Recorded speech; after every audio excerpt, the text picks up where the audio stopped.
অর্জুন আনন্দে গেলেন ব্রজধাম দর্শনে।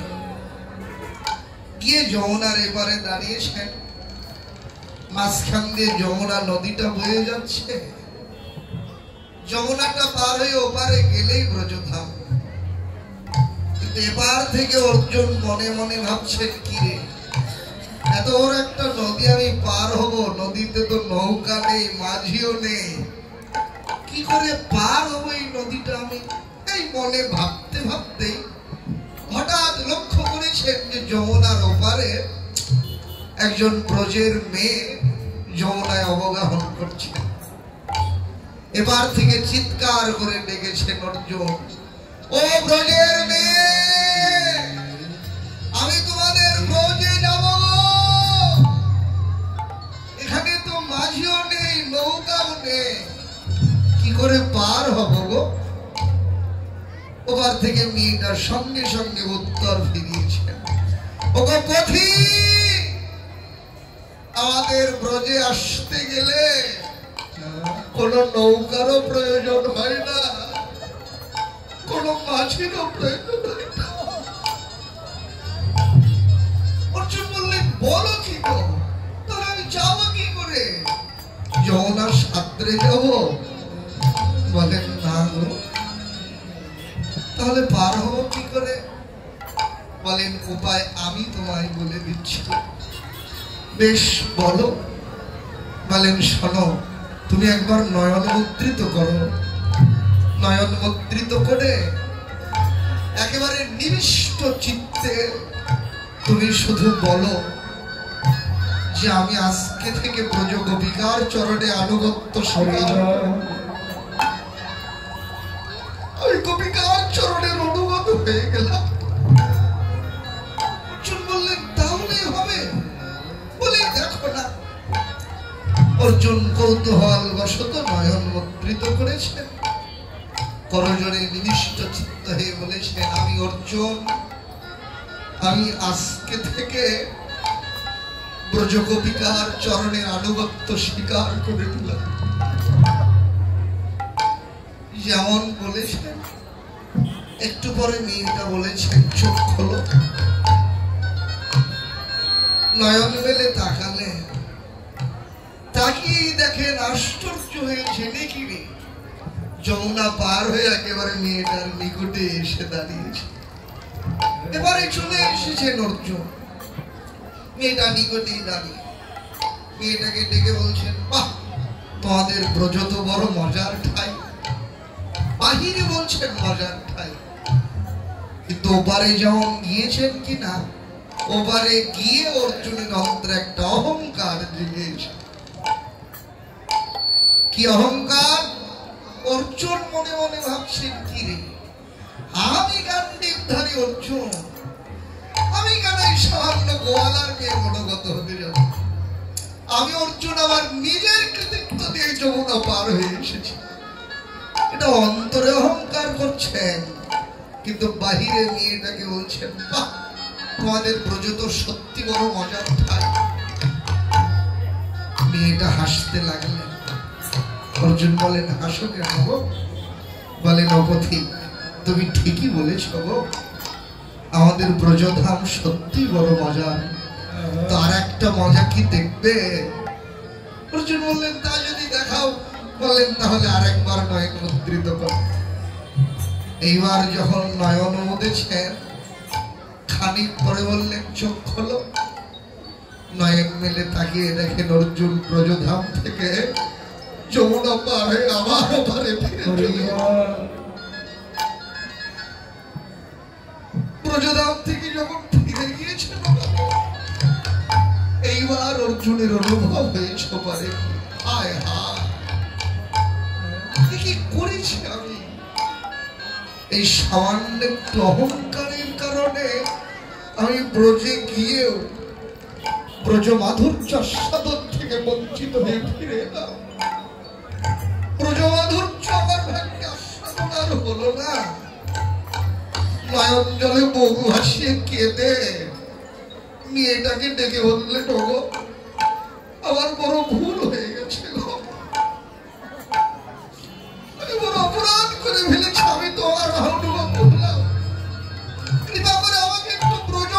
চাষাদন করায় দাও। ওপার থেকে মেয়েটা বলেছে না, আর তোমার ভাগ্যে লাভ হবে না, যতই কাঁদো তোমার ভাগ্যে আর হবে না। অর্জুন বলেন বলো কি গো, এত লালসা নিয়ে এলাম, ফিরে যাবো আমি? বলেন শোনো, যে অহংকার তোমার অন্তরে জেগেছে, এই জন্মে তোমার ভাগ্যে লাভ হবে না, কিন্তু লালসা যখন জেগে গেছে অন্তরে, তাহলে আমি তোমায় কথা দিয়ে রাখলাম, লালসা যখন জেগেছে আমি তোমায় কথা দিলাম, এই জন্মে তো আর হবে না তোমার ভাগ্যে। যেদিন রাধা গোবিন্দ দুই অঙ্গ এক অঙ্গ হয়ে গৌরাঙ্গ হয়ে নদিয়ায় যাবে, সেই দিন আমি তোমার অঙ্গে অঙ্গ বিষয়ে তোমার অন্তরে থেকে সেই দিন তোমাকে আমি গৌরে গোবিন্দ লীলা সাধন করে এই মেয়েটা ছিলেন বিশাখা সখী। আপনারা সকলেই জানেন বিশাখা আর অর্জুনের মিলিত তনুই হলো রায় রামানন্দ। যাক, এগুলো অনেক আলোচনার কথা। এটা থেকে শাস্ত্র শিক্ষা দিলেন যে অহংকার দিয়ে কোনোদিন কৃপা লাভ হয় না। ঋষি কবি রবীন্দ্রনাথ তিনিও তার এক কবিতায় জানিয়েছেন এই দীনতার কথা।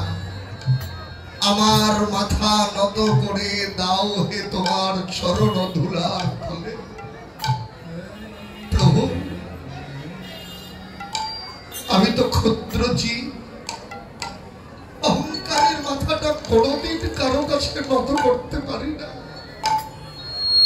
হ্যাঁ, অহংকার দিয়ে তো তোমার করুণা জীবনে লাভ হয় না। আমি ক্ষুদ্র, কিন্তু তুমি সর্বশক্তিমান। প্রভু, তোমার সর্বশক্তি সঞ্চার করে আমার এই অহংকারের মাথাটা তোমার চরণ তলে নয়, তোমার চরণের ধুলার তলে একেবারে ধূলিসাৎ করে দাও। তবুও যদি আবার আমার অহংকারের মাথাটা উঁচু হয়ে দাঁড়াতে চেষ্টা করে, পরের স্তবকে জানালেন সকল অহংকার হে আমার ডুবাও চোখের জলে। হে ভগবান, যদি অহংকারের মাথাটা আবার উঁচু হয়ে দাঁড়ায়, তাহলে তুমি আমাকে দুঃখ দাও, জ্বালা দাও, যন্ত্রণা দাও, ঘৃণা দাও, লাঞ্ছনা, বঞ্চনা, উপেক্ষা সবই কিছু দিয়ে, রোগ শোক ব্যাধি দিয়ে আমাকে কাঁদিয়ে সব অহংকার ধুয়ে মুছে কাদার করে দিয়ে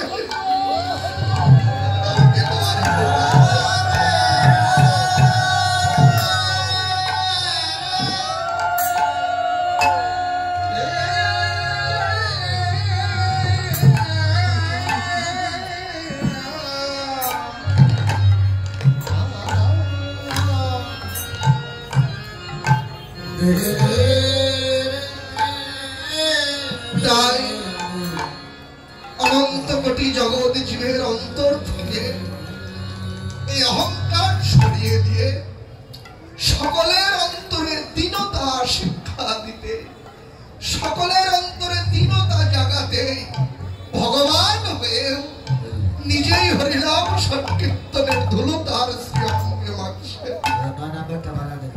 তো যেখানে খেলা, সেখানে তো জয় পরাজয় থাকে। আজকের এই হরিনামের খেলায় তত্ত্বজ্ঞ বলবে আজি তাদেরই জয় রে,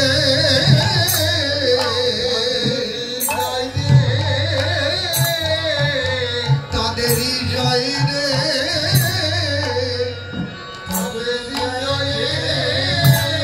যারা আগে করা করি যাবে তাদেরই জয় রে, যারা আগে করা করি যাবে তাদেরই জয় রে। আজ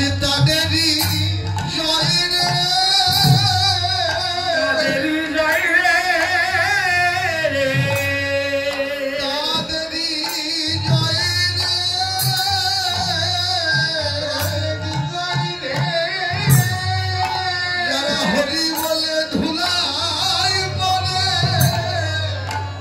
আজ তাদেরই গায়ে রে হরি বলে ধুলাই পড়ে তাদেরই গায়ে হরি বলে ধুলাই পড়ে আত্মঅভিমানের আসন ছেড়ে হরি বলে ধুলাই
প্রচন্ড দুটি বাহু উত্তোলন করি।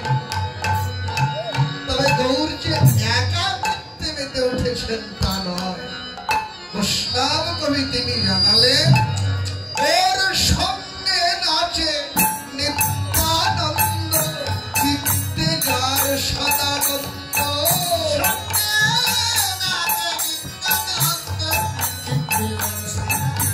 আর সিঙ্গার শবদ করু মুখে,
গৌর গণদেশ দীপিকা নামক গ্রন্থে সংবাদ জানালেন যে বৃন্দাবনে যারা যারা ছিলেন এইবার নদিয়া লীলায় তারা এসেছেন।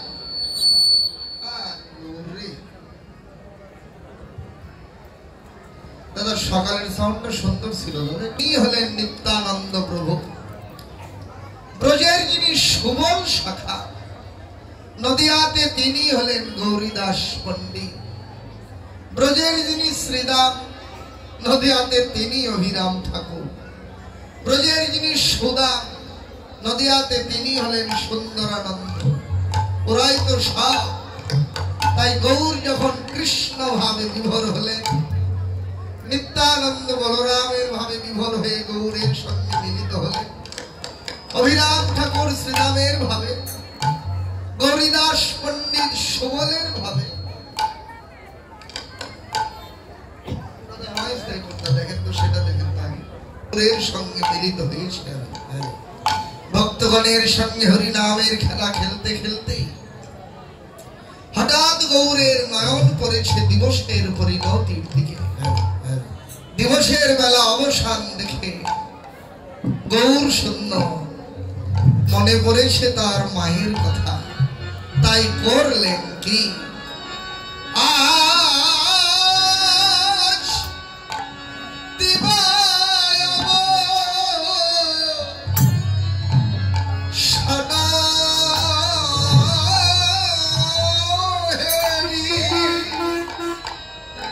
গৃহে চলে গৌর হরি।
তো খেলা ভালো লাগে না রে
प्रतिदिन भक्त संगे हरिनाम संकीर्तने जा আজকেও সকাল বেলা প্রভু যখন হরিনাম সংকীর্তনে যাবে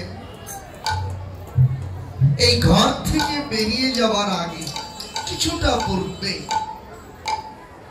গেলেন সচিমায়ের নিকট গদগদ কণ্ঠে মাকে ডেকেছেন মা মাগো মা বলেন কি রে নিমাই কিছু বলবি আমার বলতে গিয়েই দু চোখ জলে ভরে উঠেছে ভাঙা ভাঙা কণ্ঠে বলেন দেখো মা আমি তোমাকে দুটো কথা বলবো কিন্তু আমার কথায় তুমি রাগ করবে না বলো মা বলেন কি রে কি এমন কথা তুই বলবি যে কথা তোর মায়ের নিকটে বলতেও সংকোচ হচ্ছে নিমাই বেশ বল কি কথা বলবি আমি রাগ করবো না বলছি তোকে গদগদ কণ্ঠে বলেছেন, মা গো কিবা বলবো, আমার এই অন্তর বলছে গো,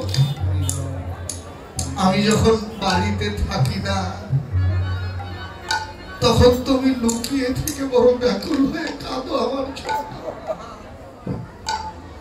তোর কান্না আমি বেশ বুঝতে পারি মা। আমি তোমায় কতদিন বলেছি তোমার কাঁদা বদল সইতে পারি না বলে কাঁদতে লাগলে। মা বলে, নো, এই কথা বলবি, এতে এত সংকোচ করছিস নিমাই? দেখ নিমাই, তোর কথা শুনে আমি রাগ করবো কেন রে? তোর কথায় আমি বুঝতে পারলাম যে আমার একমাত্র অন্ধের জ্যেষ্ঠী নিমাই, যে সে এতদিনে বড় হয়ে গেছে রে,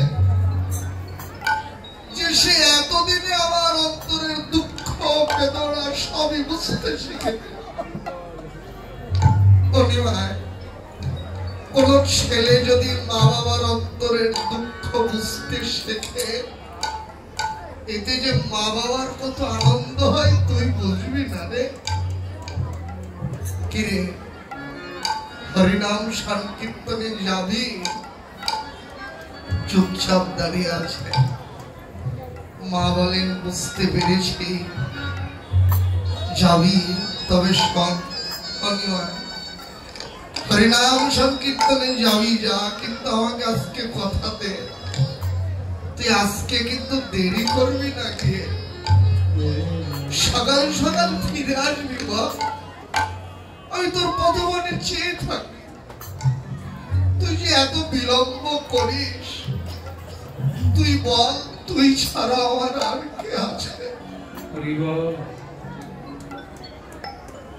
মা অনুমতি দিয়ে দিলেন। প্রভু বলেন, বেশ, আমি আজকে তোমায় কথা দিয়ে যাচ্ছি মা, আমি যাবো আর ফিরবো, তবে তুমি আমায় কথা দাও, তুমি কিন্তু আজকে কাঁদবে না বলে দিচ্ছি। মা বলেন, বেশ, যা, সকাল সকাল ফিরবি তো, আমি কাঁদবো না। মা অনুমতি দিলেন কিনা।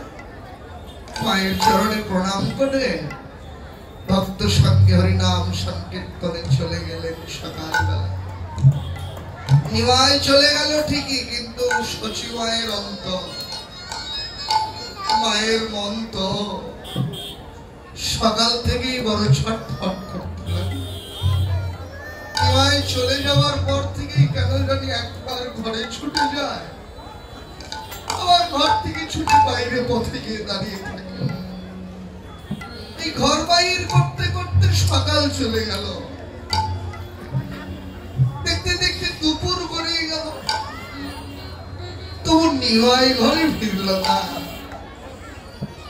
বৃদ্ধা শচী মা পথে গিয়ে দাঁড়িয়ে থেকে যতদূর দৃষ্টি যায়, একাকিনী পথের দিকে চেয়ে দেখছেন, থেকে থেকে একাকিনী কত প্রলাপ করছেন। কই রে, পথে আমি এত শত মানুষকে দেখি, আমার নিমাইয়ের মুখখানা তো দেখি না।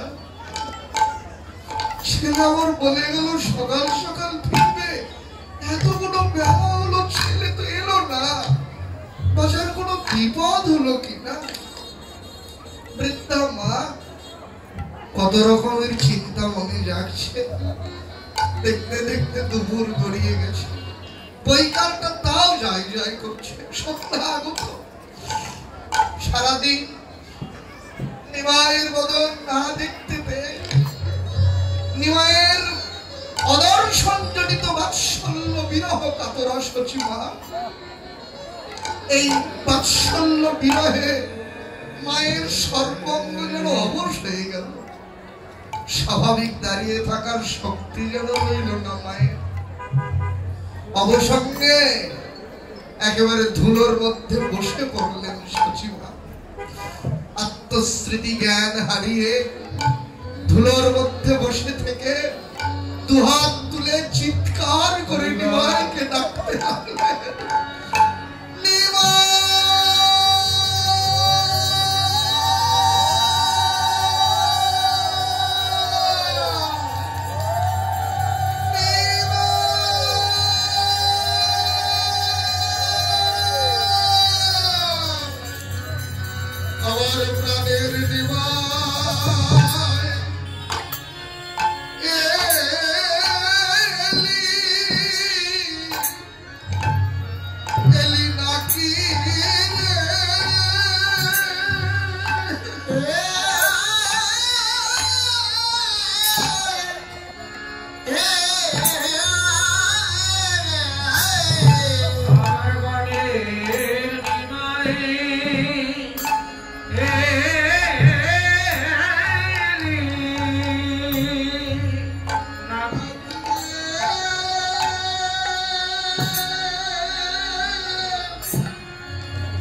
ভগবানকে ভালোবেসে ভগবানকে পাবার জন্য ভগবানের মতন এক মুহূর্ত দেখবার জন্য ভগবানের বিরহ যার অন্তরে যত প্রকট হয়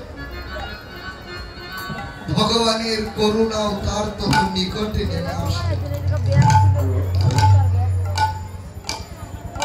শশীমা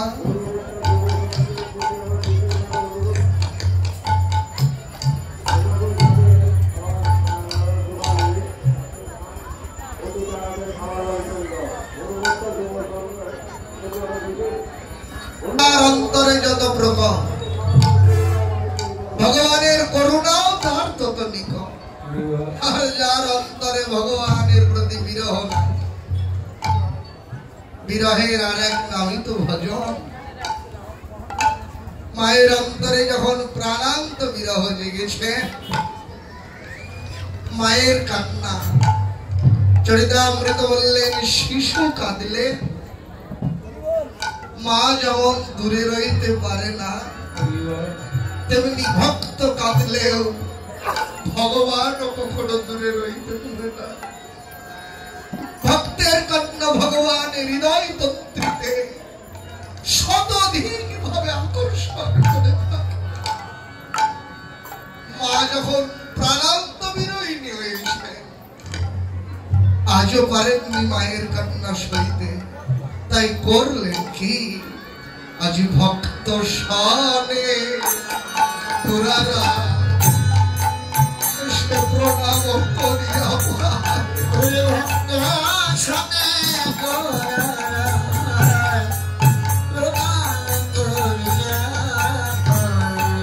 আসি দাঁড়াইল পায়ের কাছে, আসি দাঁড়াইল মায়ের কাছে, আসি দাঁড়াইল মায়ের কাছে।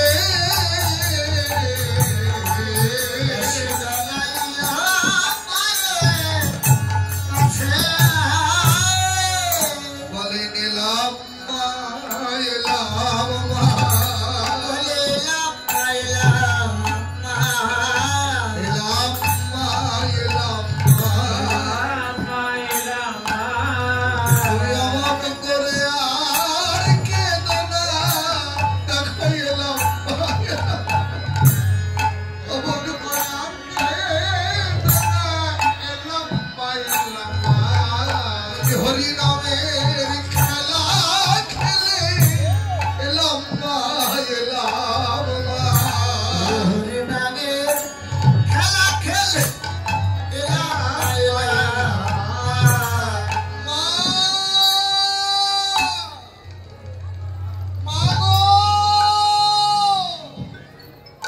আর কেঁদো না গো, তাকিয়ে দেখো আমি এসেছি। হঠাৎ চমকে উঠেছেন সচিমা। কিরে নিমা এলি? বলেন হ্যাঁ মা। সারাদিন পর নিমাইকে নিকটে পেয়ে সচিমার শাসনের ভাষায় নিমাইকে গালমন্দ করতে লাগলেন। নিমা, তুই না বললি তুই বড় হয়ে গেছিস, তুই না নিজের মুখে বললি তুই আমার দুঃখ বেদনা সব বুঝতে শিখেছিস। কিরে, এই কি তোর দুঃখ বোঝা? নিমা, তুই তো ছেলে, মায়ের অন্তরের দুঃখ যদি বুঝবি তাহলে ছেলে কেন হবি? এমন করে গাল বন্ধ করছেন কেন রে? ওদের সঙ্গে হরিনাম সংকীর্তনে পেতে এই দুঃখিনী মায়ের কথা একবারও তোর মনে পড়ে? মা যখন গাল বন্ধ করছেন আর নিমাই করছেন কি?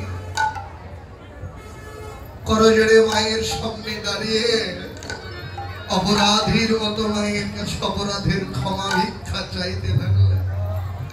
বলেন মা, তোমাকে কথা দিয়েছিলাম সকালে আসবো, কিন্তু আজকে কেন জানি খেয়াল বশত ভুল হয়ে গেছে। মা, আজকের মতো অন্তত আমায় ক্ষমা করো। আমি এমনটা আর কখনো করবো না, তোমায় কথা দিলাম। আর তুমি যদি আমায় ক্ষমা না করো, ও এই ব্রহ্মাণ্ড মাঝে আমার কি আর ক্ষমা চাওয়ার মতো কোনো ঠাঁই আছে? ভগবানের কি মধুর লীলা! যিনি অনন্ত কোটি জগৎ জীবের সকলের আশ্রয়, যিনি নিরাশ্রয়ের আশ্রয়, আজকে তিনি কাঁদছেন এই মাতৃরূপিণী সামান্য আশ্রয়ের জন্য। মা, তুমি যদি ক্ষমা না করো, এ ব্রহ্মাণ্ড মাঝে আমার আর ক্ষমা চাওয়ার মতো কোন আশ্রয় নয়। নিমাইয়ের মুখের এই প্রীতি কথা শুনে সচিমা নিমাইকে শাসন করবেন কি? নিমাইয়ের মুখের প্রীতি কথায় মায়ের অন্তরের যত শাসনের ভাষা, স্নেহ আদরের যত ভাষা, সব কিছু গলে গিয়ে আনন্দে মায়ের দু চোখ দিয়ে ঝরঝর করে জল হয়ে গড়িয়ে পড়তে লাগলো। তত্ত্বজ্ঞ বললেন, এটাই নিত্য সত্য কথা গো। একজন সন্তান মা বাবাকে কাঁদায় দুই ভাবে। এক, যদি কারো সন্তান অবাধ্য হয়, স্বেচ্ছাচারী হয়, মা বাবার আদেশ উপদেশ পালন না করে, এই বাবা মা চোখের জলে মুখ ভাসিয়ে কাঁদেন। তবে এই যে বাবা মায়ের চোখের জল, যতদিন দেহটা সীতার আগুনে পুড়ে ভস্ম না হয়, এই অবাধ্য ছেলের বাবা মায়ের চোখের জল কিছুতেই কমে না। কিন্তু সন্তান আর একভাবেও বাবা মাকে কাঁদায়, তা হলো সন্তানের ভদ্রতা, সন্তানের বিনয় ব্যবহার, নম্রতা, শিষ্টতা, এগুলো দিয়েও মা বাবার চোখে জল গড়িয়ে আসে। কিন্তু এই জল দুঃখের নয়, এই জল বড় সুখের, বড় আনন্দের। সচিমা নিমাইয়ের মুখের প্রীতি কথা শুনলে আনন্দে মায়ের দু চোখ দিয়ে ঝরঝর করে জল ঝরছে। নিমাই যত প্রীতি কথা বলছে, মায়ের দু চোখ দিয়ে আরো ভিক্ষিতে অশ্রু ঝরছে। নিমাই তাকিয়ে দেখেন মা কাঁদছেন, হাতে মুছে মায়ের চোখের জল বারণ করছেন, ও মা কেঁদো না গো, আমি না তোমায় কতদিন বলেছি আমি তোমার কাঁদা বদল সইতে পারি না, তাও তুমি কাঁদবে। আমি বাড়িতে না থাকলেও কাঁদবে, থাকলেও কাঁদবে। কাঁদো, আমি তোমাকে আর কোনোদিন কিচ্ছু বলবো না, কিচ্ছু বলবো না। যত প্রীতি কথা বলছেন মায়ের দু চোখ দিয়ে আরো ভিঙ্গিত অশ্রু ঝরতে লাগলো। যখন হাতে বলছেন চোখের জল বারণ বানাতে পারেননি, উপায় খুঁজে না পেয়ে নিমাই কি করেছেন গো? মায়ের বুকের মধ্যে মুখ লুকায়ে দিয়ে মা যেমন কাঁদছেন, নিমাইও ঠিক ছোট্ট ছেলের মতো মায়ের বুকে থেকে হু হু করে কাঁদতে আরম্ভ করেছে। নিমাইয়ের চোখের তপ্ত অশ্রু যখন মায়ের অঙ্গে পড়েছে, মা বুঝতে পেরেছেন নিমাইও কাঁদছেন। চমকে উঠলেন, নিমাই তোর কি হলো? তুই কেন কাঁদিস? আমি তো তোকে কিছু বলিনি রে। অদূরে দাঁড়িয়েছিলেন ভজন দ্রষ্টা বৈষ্ণব কবি কেশব দাস মহন্ত। ভাবযোগ্য দেহে মাকে ডেকে বললেন, মা গো, ও যে কেন কাঁদছে তুমি তো জানো না। এটাই ওর চিরকালের স্বভাব। তুমি তো বাৎসল্য প্রেমে অন্ধ হয়ে গেছো। মা গো, তুমি তো জানো না যে তোমার নিমাই যে ভগবান। ও গীতায় নিজের মুখে বলেছেন মা, যে যথা মাং প্রবর্তন্তে তাং তথৈব ভজাম্যহ। মা নিজের মুখে বলেছেন যে আমাকে যেমন ভাবে ভজনা করে আমিও তাকে তেমনি ভাবেই ভজে থাকি। মা তুমি কাঁদছর জন্য, আরো কি তোমার জন্য না কেঁদে থাকতে পারে? বলো।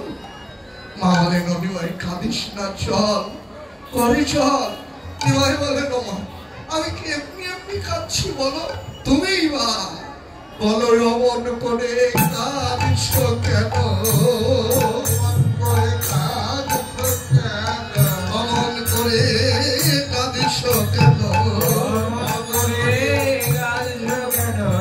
আমি তো তোমার পক্ষে আছি, অমন করে কাঁদিস কেন? আমি তোমার পক্ষে আছি, অমন করে কাঁদিস কেন? আমি এখন তো কোথাও যাই নাই মাগো, অমন করে কাঁদিস কেন?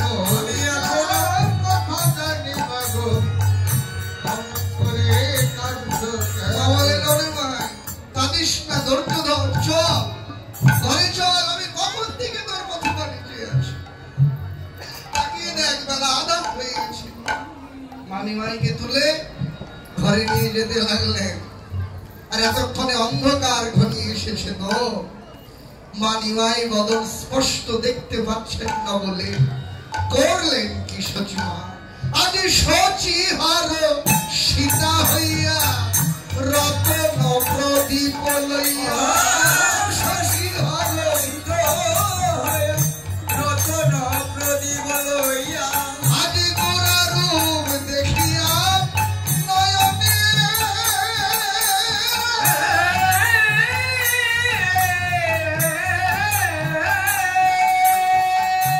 কহিতে সে সচিবাই কহরে কহরে নিতাই, কহিতে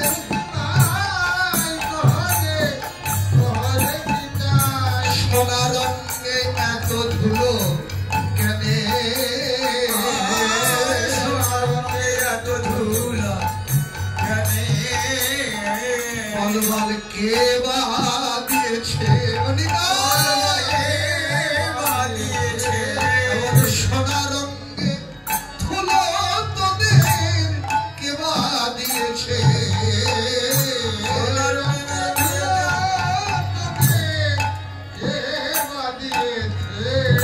তার প্রাণে কি দয়া নাই রে? কে বা দিয়েছে? তার প্রাণে কি দয়া নাই রে?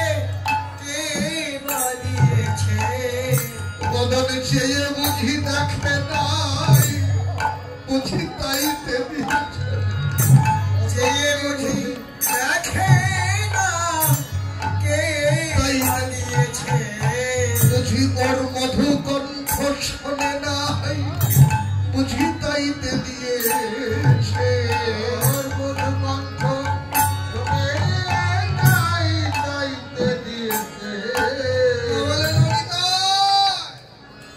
আমার নিমাই কেমন করে কে ধুলো দিয়েছে নিতাই কিছু বলতে পারছেন না কি করে বলবেন মায়ের কাছে ওকে তো কেউ ধুলো দেয়নি অদূরে দাঁড়িয়েছিলেন ভজন দ্রষ্টা বৈষ্ণব কবি কেশব দাস মহন্ত ভাবযজ্ঞ দেহে মাকে ডেকে বললেন মা গো তোমার নিমাইকে কেউ ধুলো দেয়নি মা কি হয়েছে আমি বলি শোনো তাই এদাসকে সবে কর মা তুমি না করো দাসকে সবে করে মা তুমি না করো আর করিনি থেকে পারে সেই রঙ্গ মাগো করিনি থেকে পারে সেই রঙ্গ মাগো আপনি গৌরঙ্গ হরি মুখে বল হরি হরি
শুধু তোমার নিমায় অঙ্গে দেখলে তুমি একবার আমাদের দিকে তাকিয়ে দেখলে না মা দেখো আমরাও দেখেছি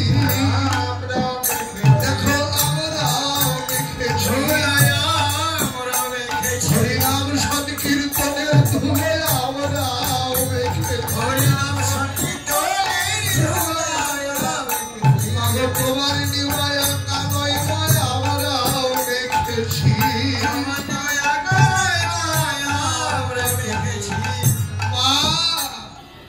তোমার নিমাইকে কেউ ধুলো দেয়নি বরং তোমার নিমাইয়ের কথা কি বলবো জানো ওকে তো কেউ ধুলো দেয় নাই বরং তোমার নিমাই কিবা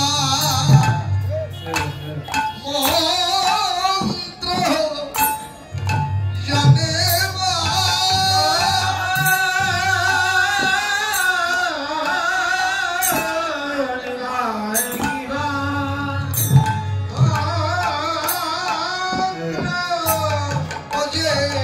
হরি বলে কেদে দাদাই তোমার নিমাই দিবা মন্ত্র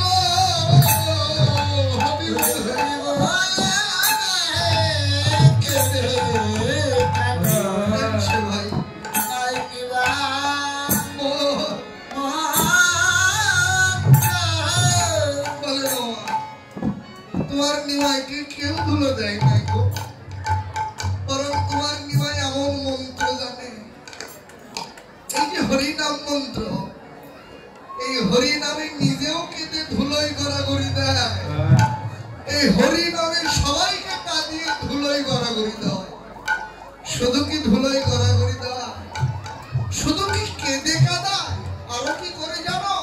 হরি বলে নেচে, হরি নামে নিজেও নাচে, নেচে নাচাই হরি বলে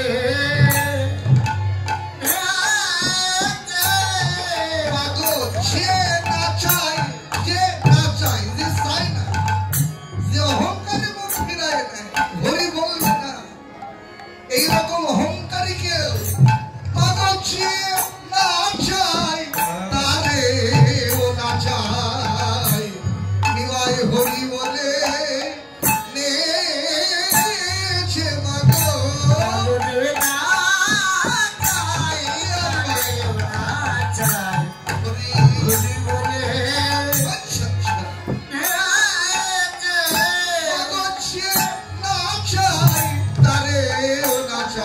হরি বলে হরি বলে ধুলা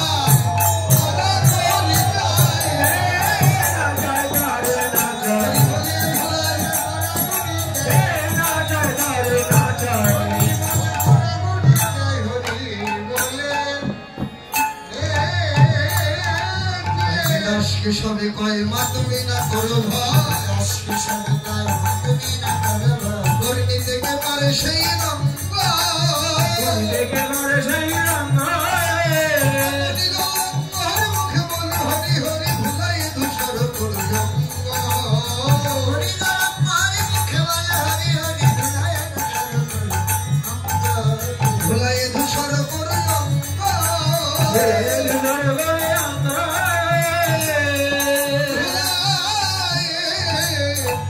ধূসর করু